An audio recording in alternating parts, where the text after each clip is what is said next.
Imagine a chilling night at the Summerwind mansion, where a man, stricken with fear, flees through the darkened halls. His screams pierce the silence as he escapes an unseen force that haunts the shadowy corridors. This tale of terror, where the line between the living and the spectral blurs, promises to unravel the eerie mysteries of Summerwind, a place where every creak and groan might just be the whisper of the past, reaching out through the veil of time. Welcome back to Retraced Echoes. As always, I'm your host. My name is Bert. So you're hanging out with a friend in a town that you don't know very well. It's 1969. It's all brick and mortar. You have the options of maybe like the bowling alley or the roller skate rink, things like that. You're tired of doing that. You've done that 1,000 times. And your friend comes up with a genius idea. They say, hey, why don't we go check out the old haunted house? Well, that sounds absolutely fascinating. Now, this would make for an amazing story for the beginning of any book or TV series or heck, even a movie. But those are all just works of fiction cleverly created to, if anything, entertain us. Am I right? But not always. That's exactly how our story begins. In the summer of 1969, Ginger Hinshaw and her friend drove to Summerwind Mansion. Now that's located in northeastern Wisconsin. As they pulled into the drive, her eyes became absolutely fixated. She was mesmerized by it. Now this is a property that's not had somebody walk the halls in the last 40 years. Well, of the living kind. From the very first time that she saw it, she didn't scream. She wasn't even scared. For her, it actually looked like an opportunity. I fell in love with the house immediately. And dab it. Absolutely wanted that house in the worst way. Felt sorry for the house. Really, really sorry. Now, Ginger was a mother of 4 young children. She was also recently remarried to a man named Arnold. She was no stranger to moving. She had moved many times before in the past, and had she found the right house, it wouldn't be a huge deal for her to move again. In fact, she saw some life in Summerwind. This could be the perfect place for her new husband, possibly even her children to have a fresh start. Seems to be a constant theme in all of my podcasts, just someone looking for a new, fresh place. A place where they could tell stories, create long-lasting memories. A place where they could pass from one to another these amazing experiences. Well, in this podcast, the families create memories. They even create stories, but those are generally made of nightmares. But as for Ginger, this would not be discovered until much later. Now, as for now, to her, this house was made of dreams. I thought I had great potential on a beautiful site, but everyone kept saying, that's the haunted house. I said, well, fine. Then I'm living in the haunted house. Ah, yeah. Totally forgot about that part. She did find out about the place because her friend was like, hey, let's go check out this old haunted house. Why would anyone think that this is such a genius idea? Like if someone was like, hey, Bert, found this old haunted house. Let's go check it out. I don't think I'd be like, you know what I want to do? I want to live there. Might be a place I look into and be like, hey, let's do an investigation. Let's grab the old EMF detector, the good old spirit box, do a little ghost search. And instead, Ginger's is like, this is my forever home. And she could not wait to show the residence to her husband and her kids. They all drove over to the residence, and right away, Arnold, he saw it as an absolute opportunity. Now, he owned a small construction company, and at a very minimum, he's like, hey, maybe we move into the house, we fix it up a little bit, and then we sell it. Now, Ginger's 9-year-old daughter, April, she was not quite as enthusiastic about the house. In fact, 40 years later, this is what she had to say. That place was huge, dingy, no paint, decrepit, and I'm thinking, we're gonna live here? Immediately being possessed by a feeling that I didn't want to be there. Now, about a month later, Ginger and Arnold began the process of moving into the property. They was going to do a complete renovation. Arnold, He took his time. He was kind of looking around, looking for safety issues or bigger projects. Ginger, she wanted a place to look like something that others would be envious of. She took a lot of pride in the way the old mansion looked. The once haunted location now looked more like it did in the early days. I painted and I wallpapered the whole living room with this beautiful hardwood floor, put the mantel back on the fireplace, painted all the woodwork. Now, fixing up a large mansion is very difficult, especially when you have 2 people. But then on top of that, you got 4 little ones that's running around the property, and anyone that has kids knows they get into anything and everything. Ginger and Arnold, they knew they needed some help. So they went out and started looking for local workers to help them with the larger tasks, the things that they knew that they would struggle if they did it on their own. Nobody wanted to work there. People would drop off parts that we bought. They wouldn't even drive in the driveway. They'd leave it there. Then we asked people to come and, check the sewer out or find out where the septic is or do any of that. Nope. Nobody would come. As soon as you told them where you lived, you dared to mention that, they would not come. Imagine calling places that provide services of things that you need. They find out where you live and they refuse. Or even receiving a quote, scheduling an appointment, only to have them, as soon as you give them the address, be like, yeah, nope, we're booked. Can't do it any longer. Sorry. Has the story of the address gone that far and wide? I mean, in the very beginning, obviously, Ginger and her friend talked about this place being haunted. But did everyone know? How did the house get this much of a reputation? What was the origins? What made it so haunted? Ginger was about to uncover part of the mansion's mysterious dark past. One day, Ginger was cleaning out all the things in the bedroom closet when she stumbled across the original blueprints of the property. Inside the blueprints, she discovered something that would shock her to the core. What did she find? She found a peace pipe. But why was it here? Why was it inside the blueprints? Instead of being alarmed by the discovery, she was somewhat excited. She couldn't wait to tell the kids. Now, even though she discovered the peace pipe, it was the blueprints that held her attention. From then on, she made it, let's call it her life's mission, to restore the mansion back to the exact way that it once was intended. It was almost as though someone or something was guiding each decision. Each thought now was, how can we make the mansion be more as though it was supposed to be? That's what filled her mind. That house had to be put back exactly like it was. I was obsessed. I tried 11 different colors of paint to match that woodwork. I had an assignment, had a job to do. Now, as Ginger took her time to replace the mansion to the exact way that it was once found and relentlessly renovating the property, Arnold, he started to lose the desire. He no longer had the same love for restoring it that he once had. He would wander around and do things and then not do things, never finished, but I kept on working. As the days turned into weeks, and the weeks into months, things began to make themselves known. Up to this point, the mansion was just said to be a haunted house, but there was no proof. Nothing had happened, nothing scary. But Ginger and the rest of her family began to experience eerie phenomena. The chairs would move, they would be there, and it'd be over there against the wall. No matter what room, what area of the house you were in, you were watched. I always felt that, and I think all the kids felt this. April and the others was not the only ones that was feeling this way, though. In fact, Ginger, she started feeling the same exact way. She said that she no longer felt alone in the house when she knew that she was supposed to be, but she never really believed in haunted houses. That was the thing of campfire stories and tales to scare little kids.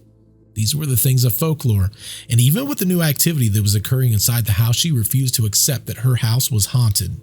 Add to that, weeks go by and Arnold, the very man that Ginger knew so well, he was the husk of the man that she once married. His entire personality had changed. He became withdrawn from her as well as the children. So he doesn't go to work. He sits there and plays this organ daily, Nightly sleeps all day, stays up all night. Now, what I tell y'all last week? Last week I said there was a mysterious organ that was played by a ghostly former owner of the Fairlock Castle. Now we have another case where an organ's being played, this time supposedly by the living. But just like I said, you add a little bit of organ and that is a recipe for a great spooky story. But anyway, Arnold, he started becoming angry about things that didn't really even matter. This was very unlike him. It was not the kind of man that he once was. Things would come up missing. He would automatically blame the children, thinking that they took whatever went missing. And the window up in the master bedroom, for some reason, it kept opening. Every time that it would be closed, it would somehow find itself mysteriously back open. Now, often, this would absolutely infuriate Arnold. He would always blame Ginger. It got so bad that she ended up going to the window and nailing it closed.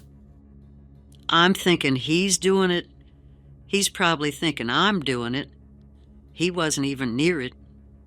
Shortly thereafter, he quit talking, wouldn't answer any questions, kept looking around the rooms, kept walking around the rooms. He'd stand out in the veranda and stare. Now, what Ginger doesn't know is that he's being tormented by something that he cannot see. For him, he probably felt like he was going a little bit crazy. Many experts in the field would see what's happening and probably consider this a second stage of possession, stage 2 being oppression. Now, there's a lot of things that happens during that time frame, one of which being regular nightmares and illnesses, major depression, anxiety, in a case like this, relationship issues. Now, while Arnold was going through whatever it is that he was going through, Ginger, she was having her own issues. One day while Ginger was alone in the house, at least she thought she was alone in the house, she was walking up the stairway and she stopped when she heard a man's voice. It was a very deep man's voice. As she was walking up the stairway, he said her name. Someone or something, it was calling out to her. It was a male voice, a very strong, deep, strong voice. There's nobody there, so I started up the stairs again. Now, as she made it up the stairway, she turned the corner and walked down the hall, but she heard someone behind her. She could hear the squeak and the flex of the floor, almost as though someone was stepping behind her. She stopped. She was so scared to turn around. I mean, what's behind her? She's completely trapped. There's only one way down, and whatever's behind her, it's blocking that path. Again, she hears her name. She turns around so quickly, and for the first time in the house, and the first time even in her life, she saw something that she could only describe as an entity. She now knew that something was within the walls of her home. Maybe the stories about the house being haunted, maybe it was not that fictional after all. Almost as scary as that entity that Ginger just saw was Arnold's anger. He had transformed from a loving husband and father to an extremely angry man. Someone that Ginger she didn't know him anymore. To give you an idea of what they was dealing with, on one occasion, Arnold became so uncontrollably mad. And the way that it happened was the kids had a pet raccoon. It had escaped. It got out of the house. This sent Arnold into an absolute rage. Now, as he began yelling and screaming at the kids, he brought them outside. And Ginger, she tried to stop him. There was no stopping him. She couldn't defend them. He demanded that they go out and find the raccoon due to their own irresponsibility. Now, the sun had already went down. It was dark outside. He demanded they go into the forest to find him. Now, Ginger, she took the girls inside. She said they are absolutely not going to do that. And so, well, I'll have April tell you. He killed that raccoon as a punishment to my sister. That's how evil he was. I mean, what is that? There's no point in time where that ever makes any kind of rational sense. Think about it. You become absolutely irate because the pet raccoon gets out. Then you go and hunt the raccoon yourself and then kill it to make a point. And who's to say that it was the kid's irresponsibility that even caused it? We have this entity, this moving furniture. Who's to say that the entity did not let it out? It's the most insane thing ever. Now, with all this stuff going around the house, Ginger, she's in a complete state of disarray, and she wanted to have somewhat of a normal life. Well, if anything, she wanted it to somewhat go back to normal. And maybe, with everything that was happening around the mansion and them fixing it, and they've kind of secluded themselves, maybe they just needed some people in the mix. So one night, Ginger decided to invite some friends over. And she needed this. She needed to have some type of sense of belonging, to put whatever struggles that they had been dealing with for weeks on end out of her mind. If anything, for just a few hours. So she brings her friends in. She starts showing them around the mansion. She's super excited. They're super happy with it. They're like, wow, you guys have done such an amazing job on the house. They end up sitting down in the front room, start talking for a while, kind of catching up. Ginger, wanting to be the ever so amazing host, she said, hey, give me 1 second. I'm going to go get us some snacks. So she jumps into the kitchen. She wanted to be the best host ever, right? This is what she needed. She needed to have some type of sense of belonging. As she opened the pantry door, over her shoulder again, she heard her name. Now, this was followed by a scream from one of her friends in the living room. So Ginger, she turns around, she runs back towards the living room, running towards the scream. As she crossed the doorway into the living room, her two friends was now rushing off of the couch. They had an experience that they would never forget. While sitting on the couch and waiting for Ginger to come right back, they saw the ghostly figure begin to materialize right in front of them. I will never forget their faces, and I've never talked to them again. That's when I knew it wasn't just me. Ginger could no longer ignore the things that was happening inside the house. It was bigger than her. It was bigger than Arnold. It was bigger than the mansion. She kind of had like a revelation. She started thinking about things at a whole new level. Now she knew that it wasn't just her. It wasn't just her imagination. It wasn't her just going crazy. Now Arnold, he was not making things any easier in the household. He was diving deeper and deeper into the darkness. Now, he was always playing that organ, and somehow the music, it was almost like it took on a life all of its own. More angry, almost demonic sounding. Almost as though the entity inside the house was guiding his hands over each one of the keys. It scared the kids beyond words. It just seemed to possess him. The song started to change. The song started to be more evil. He just went berserk, totally lost it. Lost the business, lost himself, lost it all. Now, on top of all of this, he was playing this organ all hours of the night. He's waking the kids up. He was waking up Ginger.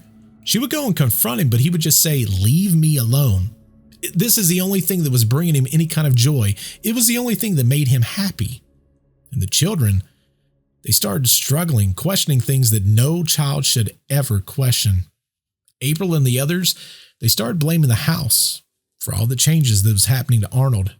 They had reached the point of, if anything, desperation. They started having thoughts of ending everything. Now, what child at 9 or 10 years old have thoughts like this? Things are so bad and so scary that they no longer wish to be in this world. I knew my mom loved us, and I knew she was struggling, and I knew my stepdad hated us and hated her. He didn't before, and he cared for us before. He didn't there. Something that I struggle with that doesn't make a lot of sense to me, but it is a part of the story, is that Ginger used to go to a nearby woods and she used to hide. Whatever was inside her house, it was less scary than to go out and hide in a potentially dangerous woods. Imagine being so scared of something that you don't even want to be inside your home. And on top of that, you go out to the woods at nighttime and hide. Unbelievable.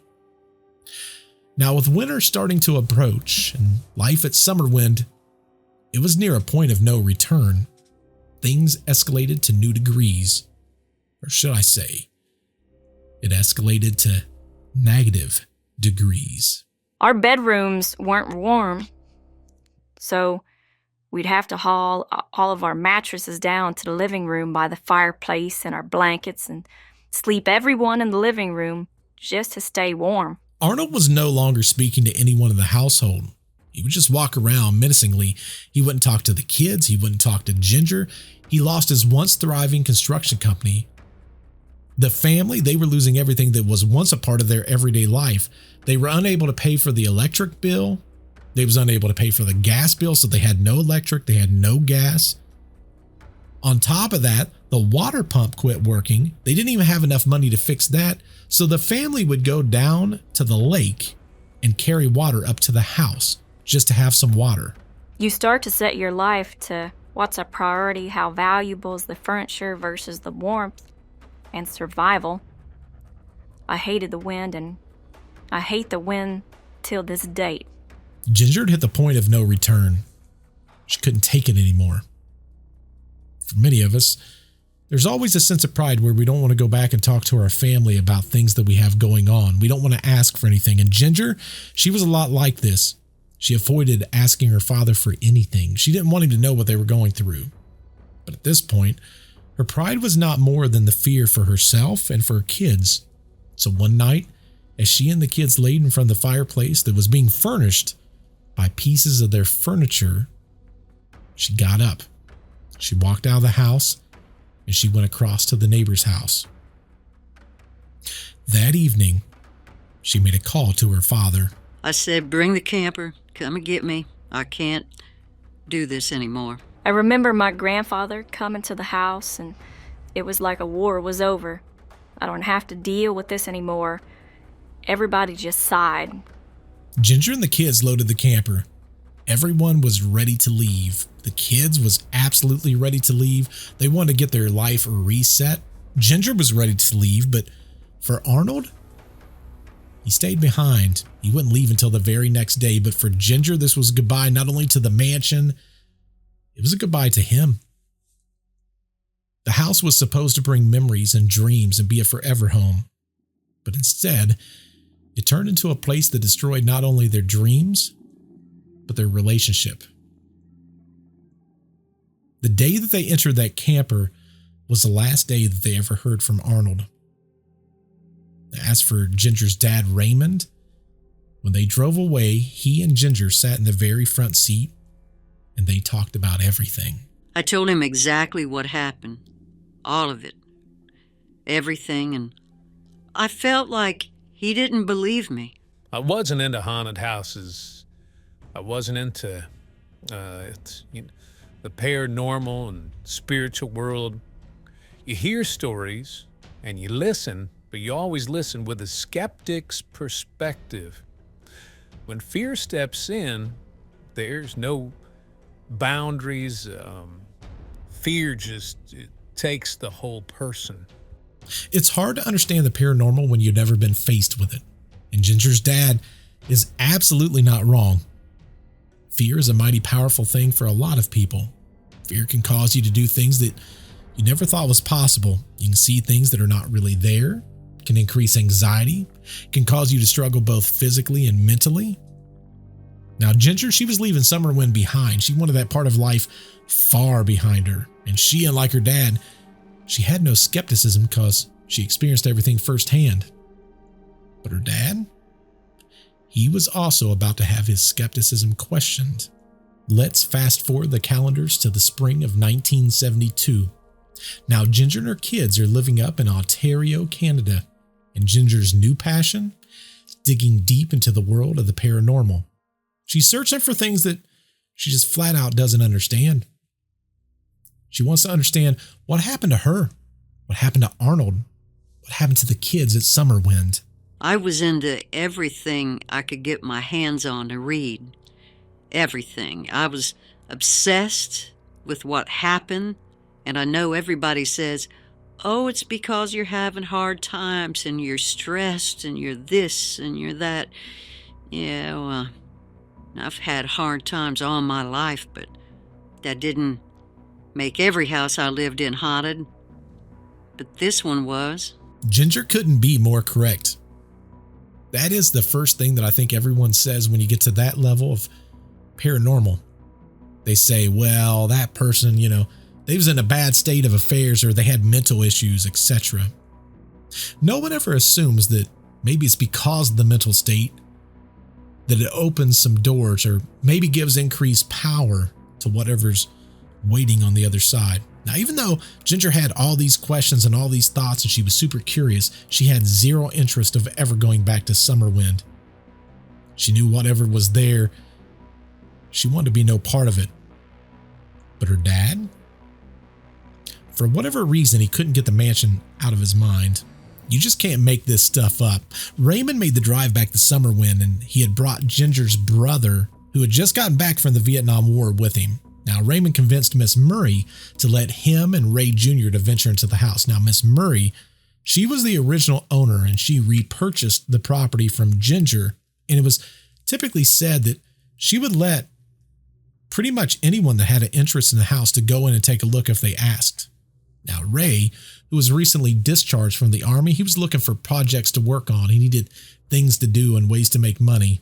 As they both stood in front of the mansion, both Ray and Raymond, just like Ginger, they became mesmerized. Understand, architecturally, it didn't fall into any known design that I'd ever seen before. It was like a mixture of all different architectural styles, but just the condition that it appeared in and the way that it sat in the clearing, it just seemed to say, help me. You look at it and you say, boy, there you go. I could do something with this and could be really, really something nice. Both Raymond and Ray, they looked at this mansion and they thought, you know what? We should convert this into a hotel and as a restaurant. That was the kind of project that Ray was looking for, something where he might be able to make a little additional money on. Now, since Ginger and the family had moved out, this mansion had seen much better days. It had become kind of back to the state where it was when they first moved in. There had been a series of vandals that had went through the house looking for anything that might have some type of value to it. But let's remember, when Ginger moved out, there wasn't a whole lot of value left in the house. They was chopping up furniture just to have heat in the house. Also, there was bad weather that had destroyed sections of the house, but that wasn't something that Ray couldn't fix up himself. We're both pretty experienced and, the basic renovation stuff. And my dad, he's a good carpenter, and I do a lot of plastering and stuff like that.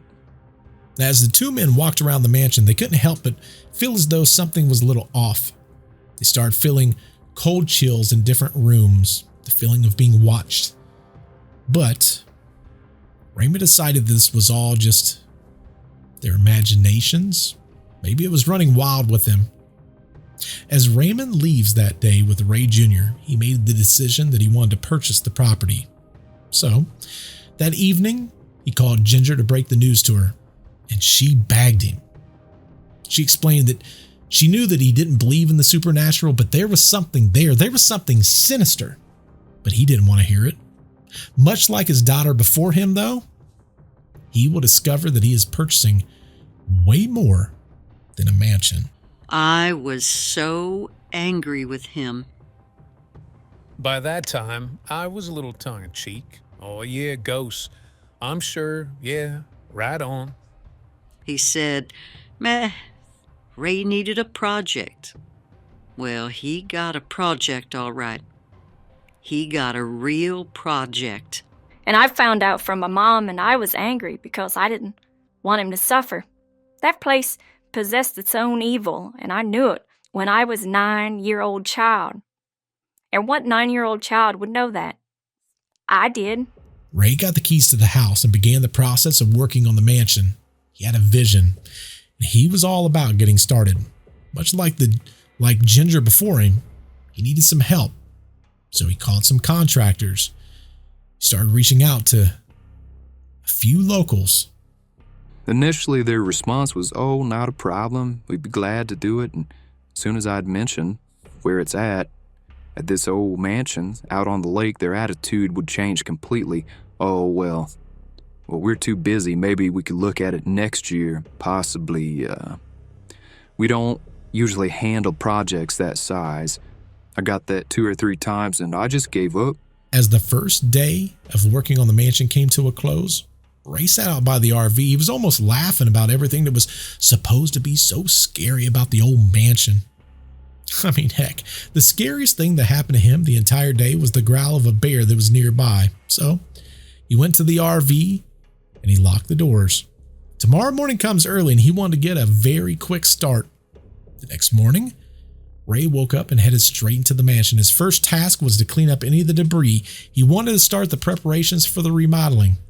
As he cleaned up, he heard something upstairs. Animal, perhaps? Did someone sneak in the middle of the night? Who would do that with an RV in front of the house? So, he made his way up the stairs. Ray rushed down the stairs. He slammed the door behind him and he jumped into the RV. He went straight to Raymond's. As he walked through the door, Raymond was kind of confused on why he was even there.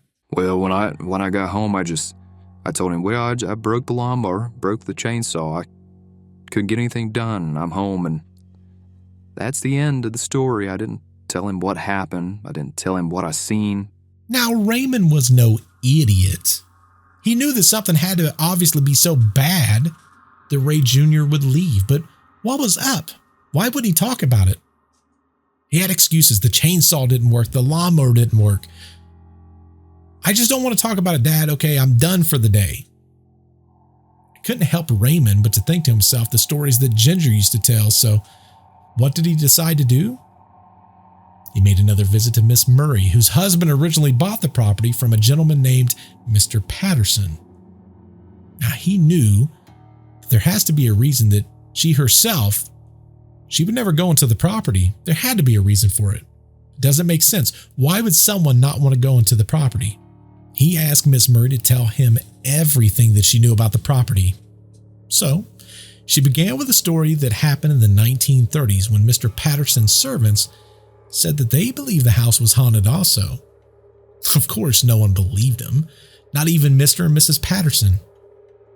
Well, not yet. It was the evening, and the couple decided to have a little snack, little dessert. So Mrs. Patterson, she sat at the kitchen table, and Mr. Patterson, he was grabbing his dessert when they heard the doorknob start to turn. No one else was there. The doorknob that was turning, it led down into the basement. The only person that could possibly be there is an intruder. So, as they both turned towards the door slowly opened, and in front of them, an entity formed and began coming towards Mr. Patterson. Now, he had a handgun on him, and he unloaded the entire handgun, which had 2 bullets directly through the entity. And it passed right through, didn't even phase it. Both Mr. and Mrs. Patterson got into the car that night and they never returned. Raymond, he was completely fascinated by the story. When you're talking about ghosts and spirit, what measurements do you use? You don't use, there's no textbook really on ghosts and spirits, talking about a dimension that nobody can really pinpoint or figure. Now, this story was very similar to a story that Ginger had told him about when she lived there and what she went through on the stairway and some other things that she had seen in the house. How could any of this be? It didn't make any sense. Ghosts are not even real, he thought. Well, that evening, Ginger, she visited Raymond. She wanted to talk him out of any plans that he had for Summerwind. She wanted to get through to him just how badly this was. As she went on and on about how bad the idea was, Raymond, of all the crazy things, he pulled out a set of blueprints that he had for the property. As he sat there and tried to explain his vision, Ray Jr., he began to fidget. He became more and more nervous, and Ginger, she looked right at him. This was her brother. She knew that something was wrong. He doesn't normally bite his nails, but now he can't stop. She tells him that she's been studying hypnosis and that she believes that she can help him. After a lot of talking, she finally convinced him that she could help him. She wanted to record everything via audio tape recorder. For those of you youngins, that's how we used to tape audio back in the day. So she grabbed a recorder and she hit the record button. She had a pen up to his face and she told him to concentrate on the tip of the pen. My sister held up a pen in front of me and told me to concentrate on it, focus on the pen, would just look at it. As soon as I started getting a little bit droopy, she put me in like this half-sleep state. Next thing I knew, I was asleep. She was talking in generalities, general things to relax him. Then she was talking about the mansion. I remember my uncle's leg shaking, and shaking really hard. I remember thinking he's afraid, and his voice changed.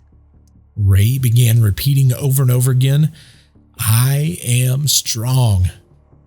Ginger started asking him, "Where are you at? Where did you go?" And he would respond, "You are weak. I am strong." Ginger was scared that maybe she had opened a door to something that she wouldn't be able to close. Not knowing what else to do, she grabbed a cross and started reciting the Lord's Prayer. She commanded that whatever was inside of his body to come out, to leave. And then, nothing. He stopped. Almost like he came out of some sort of a daze. I felt just like a slight bit of a headache, but everybody in the room around me was in shock. My father was probably the ultimate skeptic. He tried to dismiss it all with just being an overactive imagination. On the tape, it was a very frightening, very demanding voice and very angry voice, and made statements that he was very old and he despised weakness of any kind, despised the children, of which I had none. He said, "I have 7 children, and they're all weak, and I am strong." Now, Ray had just heard himself on that tape recorder saying things that he couldn't remember saying. For him, it was hard to believe that he even said it. And because of that moment, he felt as though he had to tell them exactly what happened to him in that mansion. The reason that he had left, and why he did not want to go back. I was upstairs in the hallway. I was totally alone. There was no one around. I heard 2 gunshots. Scared me really bad. Went to the kitchen. Thought I smelled gunpowder. Dismissed it. Looked around. Saw nobody. It had just rained the night before. There was no tracks around other than mine. Can't imagine somebody shooting that close. They could disappear that quickly. At the door leading to the basement, I noticed there was 2 holes, and I knew they were bullet holes. The bullet holes looked like they'd been there for many years. I was rattled. I'd seen the bullet holes, I'd smelled the gunpowder, and I had heard the voices. As Ray investigated the 2 bullet holes on the door, he was trying to figure out what was going on. He could obviously hear what was happening behind him. He could hear all the voices, so he turned around, and that's when he saw the entity right behind him. Felt like a trap, like it was setting him up. I was the kind of person, I didn't believe in ghosts. I didn't believe in the spirit world. I thought it was all hogwash. That's good Hollywood stuff. Everybody likes a good ghost story, but actually having one happen, I didn't know exactly what was going on. As Ray tells the story, Raymond's just sitting there. He can't even believe what he's hearing, but he just listens. He's almost like he's shocked to hear what he's hearing. As Ray finished the story, then Raymond tells his story that he heard from Miss Murray about the 2 shots that was fired, the entity that came through the door. At this point, for whatever reason, he believes that there has to be some type of an entity trying to communicate with them. He looks at Ginger and asks if she would hypnotize him. You want to see what happens. See if maybe for him something comes through. So, Ginger sits beside him. She hits the record button on the tape player, and he puts the pen now in front of his face. Now for him, it takes significantly longer to even fall under any form of hypnosis, but eventually his head does fall. Can you imagine someone that doesn't believe any of these stories or any of these tales, and doesn't believe that any of this is real. Now, he's asking to be hypnotized. He now believes. Sometimes you just have to have enough evidence to be curious. Well, Raymond is under. And on top of that, he finds himself in Summerwind. He finds himself heading down to the basement. He walks to the bottom of the wall. There's a series of bricks there. He starts prying on a brick, and behind it, there's a box. Ginger's hearing this entire story, and she hands him a piece of paper and a pen. She asks him if he can use it to write down whatever he sees inside the box. So Raymond takes the pen in his hand and he writes what would almost be like in the old days with the pen well, where they would take the pen and they would dip it and then they would write. That's exactly what Raymond was doing. So he would dip the pen and he would start writing on the pad of paper. Now, Raymond finds a land grant that was written back in 1767. Ginger tells him to look extremely close to the name at the bottom, see if he can make out the name, and he looks closely and he writes a name at the very bottom of the piece of paper. The name that he wrote? Jonathan Carver. Ginger begins bringing him out of hypnosis. He's completely shocked. He remembers none of any of the things that he had just talked about. He has no clue who Jonathan Carver is. Nobody does. But now they have a name and they have a date. They have something they can search with. So Raymond takes the information to the public library. He discovers that Jonathan Carver was an explorer in the late 1700s. Probably the most interesting thing that they found about Jonathan Carver was that he had negotiated a truce between two warring Native American tribes, and after his death, his children said that the tribal chiefs, they rewarded Carver with a very large piece of land, which now Summerwind was later built. His later descendants, they could never find the documentation that verified that claim. Now Ginger, she's curious. Maybe that brick that Raymond saw when he was under hypnosis, maybe that could be where the land grant is located. Jonathan Carver, he wanted his land grant found. It was the ghosts that were in the house that were trying to explain it to me what to do, and I was not smart enough to get it. Well, there was no doubt in our mind that a box existed somewhere in Summerwind. We were all convinced that that box must be there. It had to be there. So clear in my dad's mind. I was fearful. We were walking in an area that we had no control over. And it wasn't a case of, can we find a box? We knew exactly where the box was. As the three of them went back to Summerwind, they walked straight down to the basement. Now, somehow, Raymond knew exactly where to go. It was like he knew. We pulled some stones out, and there was a space behind them. But lo and behold, there's nothing in that space. It was a total disappointment to dig in that stairway and not find that box. You can't imagine how far we fell in the abyss of disappointment. We went through that entire house after that, through every possible nook and cranny we could think of, went from the attic to the basement, inside, outside, all over that house.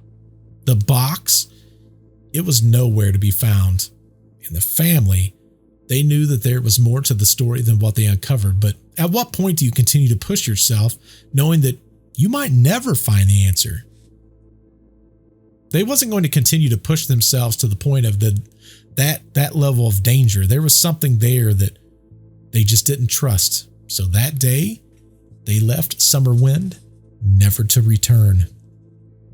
On a dark and stormy night in the summer of 1988, lightning struck the Summerwind multiple times, burning the mansion down to the ground. With that, the story may never be answered. No one has ever been able to find the original land deed for that property. Maybe It never existed. The truth is, sometimes more interesting than fiction. Well, hopefully you enjoyed this story. And if you enjoyed the story, please be sure wherever you're listening to your podcast to leave a nice little rating. Also, if you're watching on the YouTube machine, please be sure to give us a good old thumbs up. And if you've not subscribed to the channel, definitely hit the subscribe button. Also, if you want to listen to more stories like this, I have another podcast called Deceptive Reality that I do with my buddy Nick every single week. We uncover a different unsolved mystery and we do a deep dive. I want to thank everyone for stopping by. Hopefully you all enjoyed it. Until I see you on the next podcast, goodbye.